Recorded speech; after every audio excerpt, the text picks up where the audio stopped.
कानून सम्मत जो है उनको उपचार मिले। अब एक डायरेक्टर को बिना कारण बताए हुए, बिना शोकोज किए हुए,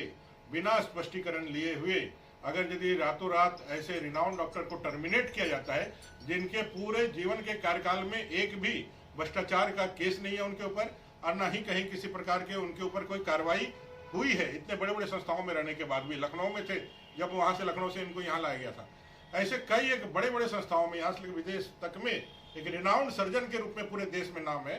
वो न्यूरो सर्जन को इस तरह से बेइज्जत करके उनके अंतिम समय में सिर्फ इसलिए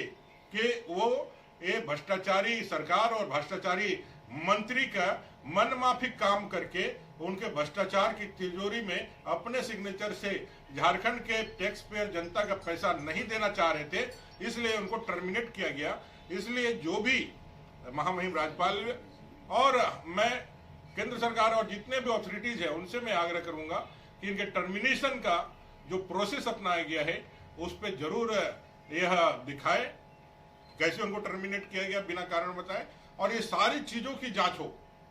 ये पूरा जो इनका टर्मिनेशन है वो किस कारण से हुआ है जनता के सामने आना चाहिए, चाहे उसके लिए सीबीआई जांच हो, चाहे ईडी यदि उस पर कार्रवाई करी है तो ईडी का दायरा बढ़ा दिया जाए और पता किया जाए कि ऐसे एक रिनाउंड डॉक्टर, एक रिनाउंड पर्सन को, एक भारत के नागरिक को जो साथ में दलित भी है, उसको इतने बेइज्जती करके कैसे एक रात में टर्मिनेट करके बाहर किया गया, और इस पूरे घटनाक्रम की जांच हो। और मुख्यमंत्री यदि अगर इसमें संजीदगी के साथ कुछ कहना चाहते हैं तो खुद से आगे प्रस्तुत होकर के,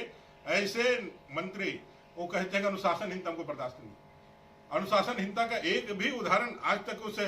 रिम्स डायरेक्टर के खिलाफ में छोटा सा भी नहीं आया है। अनुदंड आपसे ज्यादा अनुशासनहीन और आपसे ज्यादा मर्यादाओं का पालन ना करने वाला कोई दूसरा संवैधानिक पद पर बैठा हुआ व्यक्ति नहीं हो सकता है। जिनको कोई भी ज्ञान अपने हक मर्यादा का नहीं है, वो मंत्री रह करके भी उनका आचरण एक साधारण, जो मैं कह सकता हूं एक राह चलते जो एक लोगों का होता है उस तरह का आचरण वो व्यवहार करते हैं, जो जिसका कोई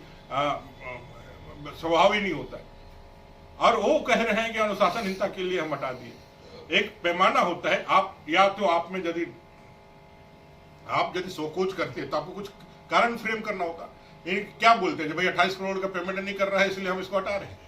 ये एमआरआई का ठेका हमको नहीं मिल रहा है इसलिए हम हटा रहे हैं। इनके पास कोई कारण ही नहीं था,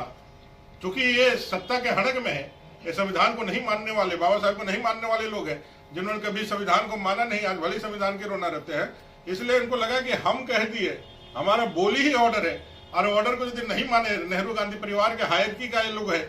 तो इसको लगा कि भाई नहीं माना तो इसको रहने का अधिकार कैसे हो सकता है, और इसके पीछे कौन खड़ा होगा और कौन इसकी बातों को उठाएगा, इसको ऐसे उखाड़ के फेंक देंगे। लेकिन ये झारखंड और देश में संविधान है, हम सब लोग हैं, भारतीय जनता पार्टी है, कभी भ्रष्टाचार और अन्याय के खिलाफ हम लोग